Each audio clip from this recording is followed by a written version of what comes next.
Hola, welcome to the Drop Dead Sisters podcast. My name is Francesca. And my name is Ninoshka. And we are back. Like, it's been a minute though. Did you miss us? Tell me, did you? Yes, they miss us. I don't know. I'm just imagining voices in my head, but Hopefully they did. hopefully they did. But, we know we took a whole week off. It seems like 2 or 3, but we have been a little busy, with our adult lives. It's kind of tough being an adult and having to be responsible because you really have to. It really sucks sometimes. Yeah. Well, since fall is super, super close and we want to begin to create like the ambient, today we're going to be talking about a very interesting and kind of occult case, the Jonestown Massacre. This one was crazy. That's crazy. This is one of the craziest shit I've ever heard and seen in my entire life because there is footage out there, people, so be prepared. Yeah, first I saw, then I read, and it's like, what the heck? Well, today we will be discussing how cults tend to work, focusing on this one case in which one person turned out to basically be a god for lots of people back in the 1970s, and it didn't end very well. Yeah, no, this was a crazy case. We are going to see a little bit about how much of an influence one human being can have over like vulnerable people, and see how everything from being like color de rosa, like everything very pretty, to something very, very ugly, such as a massive massacre, because that's exactly what it was. So we advise that you guys grab some wine or chocolate milk, but anything but Kool-Aid, okay? No Kool-Aid, okay? And let us tell you about the horrible Jonestown Massacre.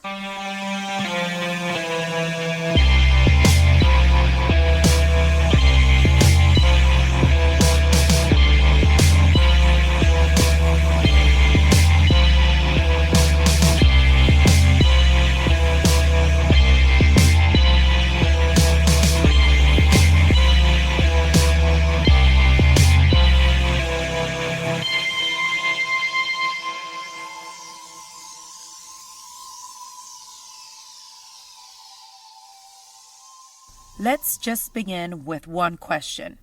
Who was the Jonestown God? Jim Jones was born in May 13 of 1931 in Crete, Indiana. This was a very rural area. It's said that in 1934, the Jones family had to move back to, well, not back, they just basically had to move from where they originally lived in Crete, Indiana, to Lynn, Indiana, due to economic difficulties during the Great Depression. It stated that in this house that they moved in, they didn't have like any plumbing at all. So it must have been like very, very difficult. Also, there are sources who say that Jim Jones' father was said to be associated with the Ku Klux Klan, but this was actually never confirmed. And this is something that Jim Jones did not condone, like he was not happy about it. You guys will notice later on in the case that he was all about, he hated like racism and social injustice, basically. So this did not sit well with young Jim Jones. Well, when Jim Jones was growing up, he was described as being maybe a bit odd. He used to hold funerals for deaf animals quite often. And he was obsessed with like death. He also attended different churches regularly. He also said that he would read, and he was very influenced by different world leaders, such as Hitler, Gandhi, Karl Marx, and others. So no matter if it was for good or bad, he seemed to be interested in different aspects of how each one of these individuals were able to like have a big influence over lots of other people. Yeah, like it said that he would like read a lot of books and stuff. And, we all know that some of these people that we mentioned, such as like Hitler, which wasn't good at all, and then let's say Gandhi and other people who, no matter if they did good deeds or bad deeds, it seems like Jim Jones was interested in the aspect of how one person was able to influence a bunch of other people. So that's how this old Jonestown thing started. It was like an obsession with that type of shit. Yep. It's really weird. Well, Jones' parents separated back in 1948, and Jones moved with his mother to Richmond, Indiana. In 1949, Jones married Marceline Baldwin, who was a nurse. Then they moved to Bloomington, Indiana. In there, Jones attended Indiana University of Bloomington. Then, in 1951, Jim and his wife moved to Indianapolis. So after Jim and his wife moved to Indianapolis in 1951, the next year he became a student pastor in the Somerset Southside Methodist Church. Damn, that was so hard for me to say. That was a name. Yeah, Southside Methodist Church. Then he left this church because apparently the leaders wouldn't allow him to bring in black people into the congregation. So it seems like they were racist motherfuckers. So yeah. What? Yeah, so around this time, that's when Jones began to attend the Seventh-day Baptist Church, where for the first time he witnessed a faith healing service, which, that means that, when somebody goes to like, in front of all the church and then the pastor, like cures them. Like if you're in a wheelchair and then the pastor prays on you and suddenly you're able to walk. Like a miracle. Yeah, like milagro, like a miracle. You know what I mean? Like a faith healing service. So he witnessed that for the first time. And he also noticed how these acts attracted people that will give their money to the church. So Jim thought that by starting, to perform this type of acts, starting like his own congregation, he could gain financial resources to help him accomplish all of his goals. So that shit just gets me sick. Yeah, well, it's, I don't know, like, come here, and they start praying on you. And, it's weird because I know that we grew up going to like a Pentecostal church. And, we don't mean to like bring up both. Yeah, both, but mostly like Pentecostal, that they're very strict. And we don't mean to bring our religion, in here. Like, this is not what this is about. But we just want to basically, make sure that you guys understand that, all of these things started in good deed. He would go to church. He was against racism and social injustice. And then you're seeing how the things that he's seeing, for example, like this miracle type of thing, and then seeing that people, start like donate a lot of money to the church, he's like, oh shit, like this is it, like this is how I'm gonna start. So in a way that was kind of like a smart move, even though it wasn't, maybe a good deed after all, thinking about all the money you're gonna get from people, which is very weird. But anyway, in 1956, Jones organized a mammoth religious convention to take place between June 11th and June 15th. This was going to be held at Candle Tabernacle. It's very weird. I don't know exactly what that is. Tabernacle. But yeah, I guess that's a place. So basically, in 1956, Jones organized a religious convention that was going to take place between June 11th and June 15th, okay? No matter where it was a convention, okay? Thank you. So for this event, Jim needed, of course, well-known religious figures to draw crowds. He needed the attention. He was not like well recognized. So he invited a healing evangelist and a religious author, Reverend William Branham. After this convention took place, Jones was able to launch his own church. After trying different names, they then decided to name the church the People's Temple Christian Church. So basically, they already named the church. This was Jim Jones' own church called the People's Temple. And it was open to all type of ethnic groups. So again, we said that he didn't like racism. So back in the day, back in the 1950s, we all know that racism was a big thing, and it was like a big thing. Like back in the day, they had like groups in school that it was for white people or, or people of color, black people, which is very unfair and horrible. But back in the day, it was like that. So you can notice how this is going to draw a lot of crowds to come to you because you are not discriminating against race. You know what I mean? Yeah. So in order for him, to begin to raise money, you know what he used to do, He used to sell monkeys, like imported monkeys, and he would like knock on your door and like he's not selling you chocolate or Girl Scout cookies. He was selling you monkeys. Like monkeys? Yeah, imported monkeys. He would come to your door. Hello, ma'am. Would you like to buy a monkey? And he had like a even baby. Though I would love to have, I don't know if I would love to have a monkey or it's just like a fantasy. Like I would just like to hold it and then it's like, nope, I don't want to keep it. but they're just adorable. Yeah, so he would sell monkeys, and that's how he began to raise money for the church. So, yeah. Well, in 1960, Jones was named the director of the local Human Rights Commission department by the Indianapolis mayor, Charles Boswell. Jones was asked to keep a low profile due to this position, but he resisted as he kept on finding outlets for his views on television programs and local radio stations. During this time, Jones also helped to racially integrate restaurants, churches, the Indianapolis Police Department, etc. So he was really against like racism, like we have said. Yeah. So by this point, we can see that Jim Jones meant well. He was, like I said, against racism, and he wanted to make sure that everyone felt welcome in his congregation and everyone everywhere else. True. It's crazy how something like this can turn into a freaking nightmare, huh? Yep. Well, Jones and his wife adopted several children from different races, and he would refer to his family as the Rainbow Family. In 1963, Jones moved to Brazil with his family.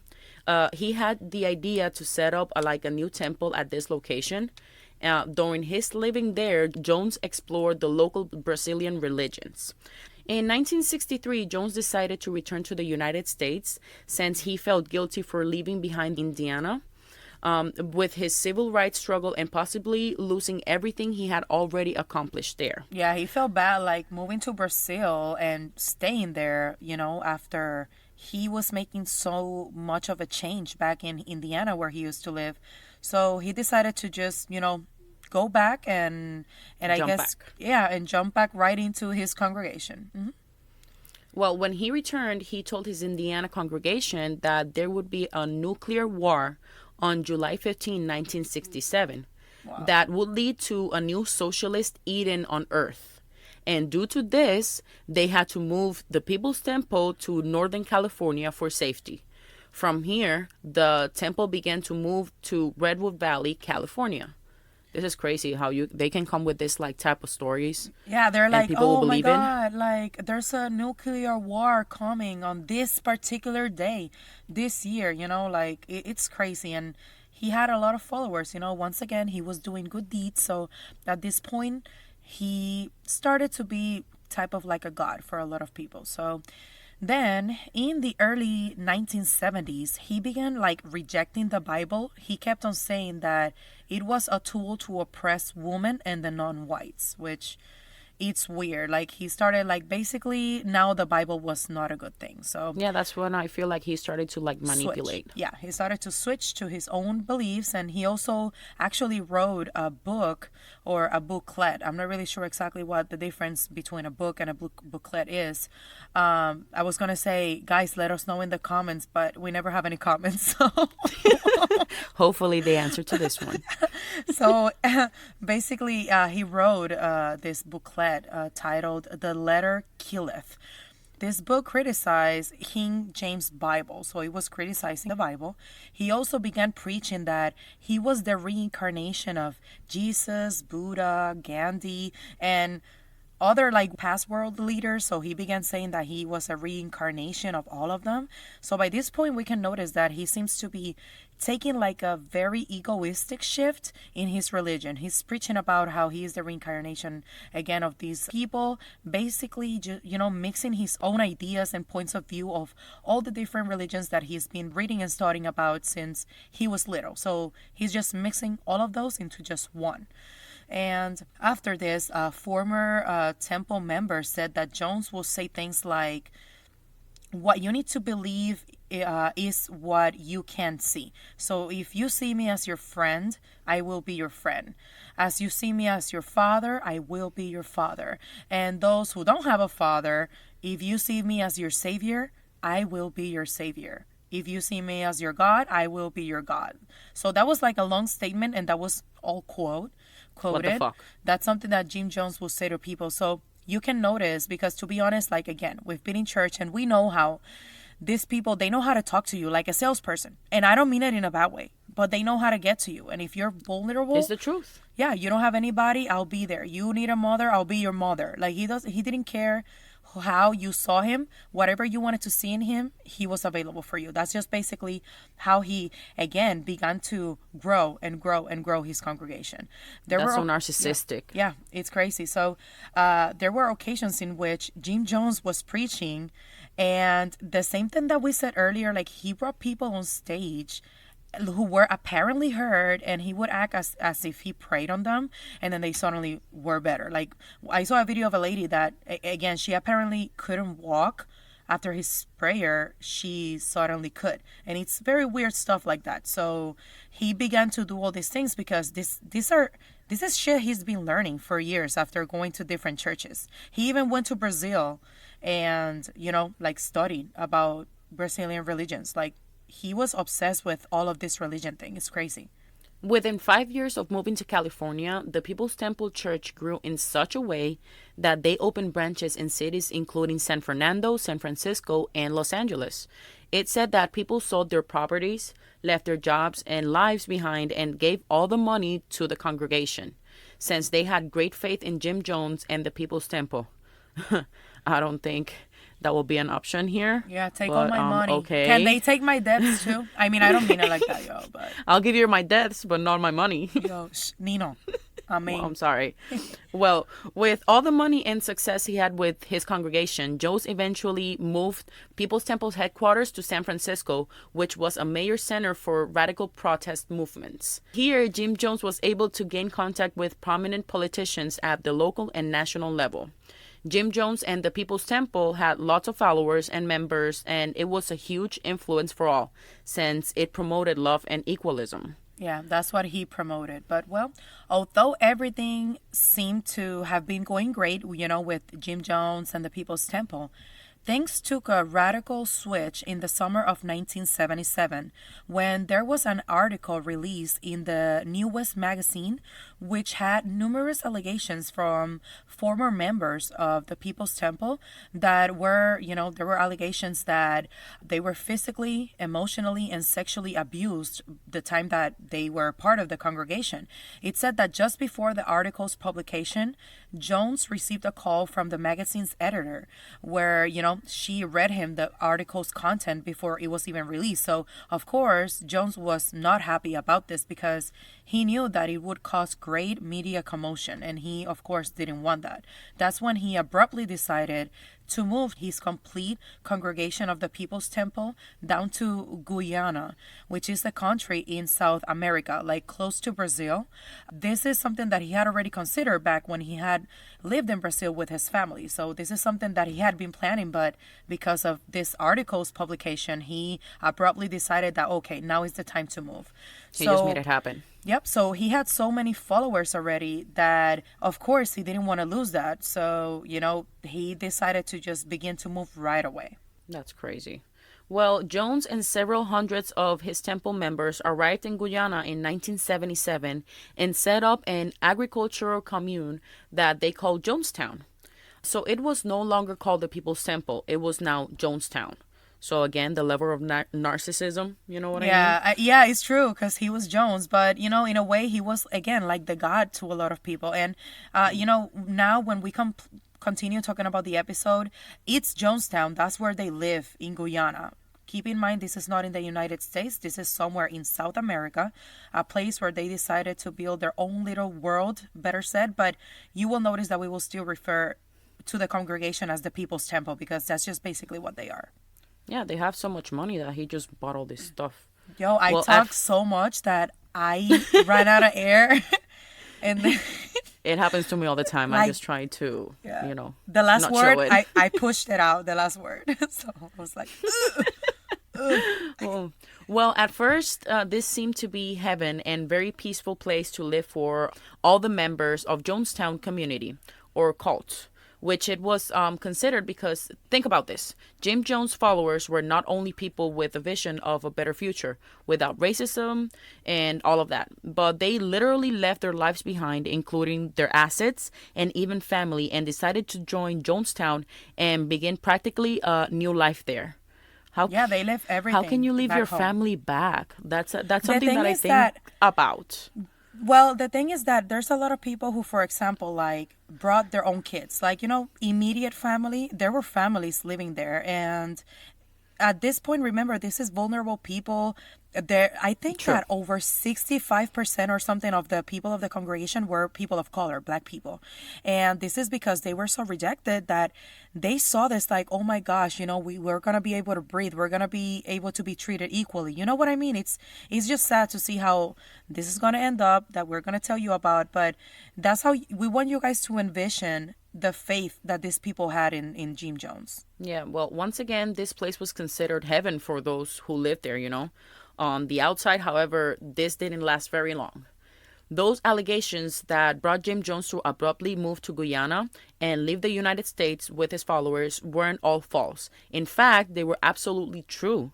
And you will find out when we tell you about how this beautiful and peaceful Jonestown community ended up in one of the worst tragedies in history. Yep. It stated that the members would work for extremely long hours in the Jonestown community because, of course, they basically built a community from the ground up and they had to maintain it in every aspect.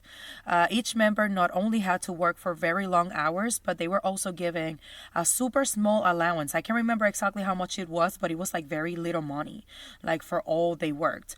It stated that by the late 1978, there were about 900 members living in Jonestown. So we're talking about almost 1,000 people, which is a lot of That's a people lot. that migrated from, the United States over to South America. And in future years, again, there was said to be more members. So he only grew his congregation. There were not only adults living there were also children and entire families. It said that Jim Jones would say that all men were gay, like homosexual, but he was the only one who wasn't. So everybody was gay. What You the like, heck? Yeah. And they would You like, actually, that's the thing. You see the level of control yeah. that you can have in a person. It's ridiculous. Yeah, I to be honest, I think that's a little weird. We already know that he has a lot of narcissistic characteristics, but this is like a big one because he's like, you like dick, you like dick, you like dick, I don't like dick. Damn. He probably did like dick. It's true. Sorry. I mean, whatever. So he not only said that to people, but he also had sexual allegations against him, which this is horrible. But nothing was ever like confirmed because I mean, hello, he could easily manipulate all these people and make sure that no one said anything. Like, these people weren't like protected either. They were living like somewhere in South America, outside of their actual home. They went down there voluntarily, so they were practically stuck there. So there was a sexual allegation, you did something. Well, I'm guessing that stays there because if not, you'll probably be punished because it said that they would practice strange rituals and their members would also be punished if they did something that was not allowed, but like really bad punishments and beatings and shit. Like it was super weird, cold shit. So if you think this is weird, listen to this shit. You know what they would do? They would practice fake suicide rituals. They would call them white nights. And in this white nights, Jim Jones would apparently test his members to know, to test their loyalty. So he would like give the members a glass with like a drink and tell them that it was poisoned. And they will tell them, to drink it because he used to say something like, if you die, like terrorist people think that if you die, you're doing it for your country or whatever you're doing it for. So he basically gave it to them and told them it was poison. So that's a little extreme because he would always instruct the parents to give it to their children first to make sure that they were drinking it, which is also a little weird. And then they would say, oh, it's a joke. It's a joke. What the fuck? It's really not poison. I just wanted to know if you were loyal. Like, just to know his what? freaking loyalty. And then people would do it? They would do it That's because even they worse. believed in him. They believed in him. I know, I understand And, that. It's just crazy to like process. Yeah. And he did all this fucked up shit, but Jim Jones was also abusing drugs. Like his health, ever since he moved down to Guyana, had significantly declined. So it seems like he was very fucked up in the head by this time. Well, no shit. He's taking money. He took everything away from everybody. Yep. That's so weird. In late 1977, early 1978, there were a few relatives from the Jonestown community members who reported concern for their family members, and due to this, an investigation was opened. On November 1st of 1978, U.S. Congressman Leo Ryan announced that he was going to visit Jonestown as a part of a government investigation. When Jones heard about this news, he became extremely paranoid. No shit, yeah. they're gonna know what the fuck you're doing. Yep. Well, it said that he planned different scenarios of what he would do when they got there. He was terrified that all the crazy shit that was going on in Jonestown was going to come to the light. He even thought of just killing anyone who came. That's crazy. That's the paranoia. Premeditated. That's fucked up, yeah. Then, in November 17 of 1978, Congressman Leo Ryan arrived at Jonestown with 17 family members of the People's Temple members, a few newspaper reporters, and a TV network. When they arrived, they were welcomed by everyone there at Jonestown. They even held a ceremony to receive all of them. Everyone was trying to act normal as Jones had planned, since he didn't want anyone to suspect anything. I saw a couple of videos of like this recording, and you could see how everybody was just happy. Super happy, super nice and stuff. It's ridiculous. And the congressman spoke too. Like before what we're about to tell you guys next, you see a video of the congressman talking good stuff. Like he can't believe how happy everybody looks, this and that. But that was on the outside, remember. The congressman announced that he was going to pay a visit to Guyana in November 1st, and he arrived in November 17th. So it took, let's say, 16 full days of preparation. So who knows how many white nights these people had. They were already prepared for what was coming, I'm pretty sure. It's crazy. Of course, if he can get these people to do all this, I mean, 2 weeks is not going to prevent him from controlling them a little more and making them say whatever he wants them to say. Yeah, so basically, while this welcoming ceremony party, or whatever you want to call it, is going on, people started to slip notes to the congressman, Leo Ryan, and the camera people and the crew that was there, where they were, writing in the notes, letting them know that they were not happy living there, that they needed help getting out of there. And this, of course, was like extremely alarming. I mean, a cult, they live in a separate country. They have allegations. That's why they're there in the first place, which is, and then everybody's acting good in the ceremony. And then they start sleeping notes. It's a freaking red flag, It's like these people are not talking to me. But they're giving me these letters telling me that they want to leave. Why are they not talking? Just telling me, hey, I don't want to be here, Can I live with you? So it's crazy. And that's when Congressman Leo Ryan knew that something was going on, and he decided to confront Jim Jones about it. And there is actually a footage about this confrontation where the congressman is telling him, like, hey, I received a note. Like, what do you have to say about this? And you see Jim Jones, like, very calm. He says, whoever wants to leave can leave. And we all know that's false. Like, for some reason, people were sleeping notes, and people didn't own a plane.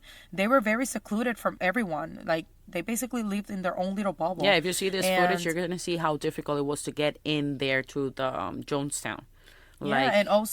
And how nervous Jim Jones looks in this footage replying to this question. He's saying, whoever wants to leave after the ceremony, whatever, they can just leave. There's nothing wrong with that. But again, we know that's not true. And he was saying something like, just let us be. Like, we don't bother anybody here. Please leave us alone. But I feel he like... basically... Yeah. Sorry. No. I mean, I really didn't want to say anything. I just said basically because that's my word. Oh.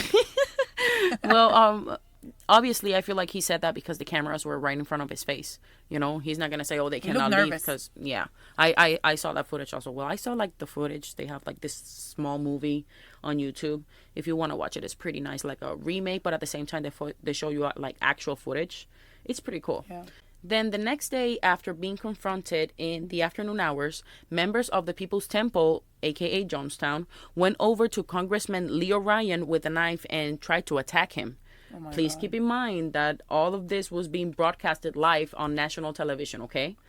Oh, yeah. This is when him with his security decided that it was time to go. I mean, they were there just to do an investigation due to negative allegations, and then this happened. Things had definitely gotten out of control at this point. Hell yeah, that's crazy. It's ridiculous. When they were running to leave on their airplanes, they were all shot by Jonestown members who carried guns. Isn't that ridiculous? Like, all these innocent people died because of this crazy son of a bitch. Yeah, he's killing the congressman and all the crew that he came with. They're just gonna be gone because they know that if these people leave with all the footage they got, Jim He's Jones going knew down. that this was, and they practiced again for like 16 days. They were prepared for this. Well, right after this happened, Jim Jones was notified by his members of what had just happened, and that's when he decided, like, this is it. I mean, now everyone knew what he had done and what had happened, and as again, this was an investigation that was being held, and it was also being broadcasted on live television, and then everybody's dead. That was it. Like, that was it. And that's when Jones decided to make a speech. He had like speakers around all of Jonestown where, every member could hear anything that he would say. He would preach through those and all of that. So he announced that Congressman Leo Ryan had been killed, and he started like scaring his members. He started telling them things like, the government is coming for us, like they're gonna kill us all, they're gonna torture your children, and all of that bullshit, like scaring everyone. And of course, the members were terrified about all of this that was going on. And this is when Jim, basically, he thought that this was the only way to get out of the situation. So he told everybody that the solution to all of this was committing revolutionary suicide, which is so fucking crazy. And again, this is what they had already practiced a few times prior in their so-called white nights. And at this time, people were insanely brainwashed. So Jim Jones put his people to make Flavor Aid or Kool-Aid, however you want to call it, and poisoned it with Valium, cyanide, and other super strong drugs that would heal you, like just basically Kool-Aid with poison. And he gave it to everyone there because, again, in his fucked up head, he thought that if, they couldn't live in peace, well, they would at least die in peace. And Jones had instructed for every parent, again, to give the kids the drink first to make sure that they were drinking. Make sure that they would drink it. And I'm guessing that if the parents, saw that their kids had already drank it was too late for them not to drink it. I'm guessing it's total manipulation. That's just what this is. It's very fucked up. And, well, again, people trusted him. They believed in Jim Jones. That just gives me the freaking chill, seriously. Like, to your kids, you know what it is? Oh, my God. Oh, and listen to this. It's not like you could say, no, I'm good. I really, I don't want to die today. Thanks. I'm not thirsty. No. If you refuse to drink it, you were forced to drink it. Some people got injected with the poison or whatever drugs was that. And other people were just literally shot dead right then and there. Oh, you don't want to drink it? Papa. Yeah, it's like first he gave them the option, do it the nice way, how I'm telling you. If not, I'm going to make you do it, or I'm just going to finish your life. Like, there was no other option than death. It's this fucking animal. Well, as if this couldn't get any more fucked up, Jim Jones then shot and killed himself as well. I'm not sure if he actually shot himself or he told somebody to shoot himself because he was a coward and couldn't do it. But I think he shot himself. I'm pretty sure he did. It's fucking ridiculous. He killed himself, yeah. You have the balls. Or he was found shot again. I'm not really sure. That's a good point you bring. But, in my probably lame research that I did, I didn't get to. But, to be honest, fuck it. If he killed himself or not, But it's like you're giving these people all this freaking juice to drink that they don't even know how they're going to die, if it's going to be painful or not. But then here you are like, you're such a coward. You don't have the balls to drink it yourself. It was painful. And there are footage about it, people. If you guys want to search for pictures, it's crazy when you see all those people. Because it's not only like adults, it's kids and families. Horrible. And guess how many died that day? Oh my goodness. Just say the number. 909, including children. Yeah, 909 people. Yo, that was like a fucking massacre. This obviously was a massive suicide massacre. They put suicide because people drink it themselves. For me, it's a massive killing. Yeah. Well, actually, I was going to mention, sorry to interrupt, but okay. There's this song, I love Post Malone. He's the shit. So he has a song called Jonestown in his, I think it's called Beer Bongs, his second album.